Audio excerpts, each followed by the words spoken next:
Hey guys, ഇന്ന് നമ്മുടെ ഫാമിൽ കാറ്റമോൺ എന്ന് പറയുന്ന ഒരു മാവ് കായ്ച്ചിട്ടുണ്ടായിരുന്നു. അത് നല്ല യെല്ലോ കളറിലായി. അപ്പോൾ നമുക്കത് പറിച്ചൊന്ന് ടേസ്റ്റ് ചെയ്ത് നോക്കാം. അപ്പോൾ ഇതാണ് ആ മാവ്. ഇത്രയും മാങ്ങയുണ്ടായി. അതിനെല്ലാം ഞാൻ കവറിട്ടിട്ടുണ്ടായിരുന്നു. അപ്പം ഈ ഒരു മാങ്ങ നല്ല പഴുത്ത്,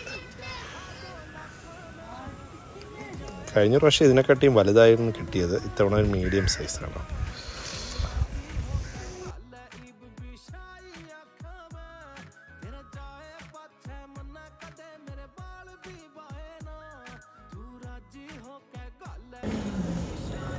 ഇത് ആക്ച്വലി ഒരു തായ്ലാൻഡ് വെറൈറ്റി മാങ്ങയാണ്. ഇതിനെ കാറ്റിമോൺ എന്നാണ് പറയുന്നത്. ഞാൻ നേരത്തെ കാറ്റമോൺ എന്ന് പറഞ്ഞു. ഇതിന് കാറ്റിമോൺ എന്നാണ് പറയുന്നത്.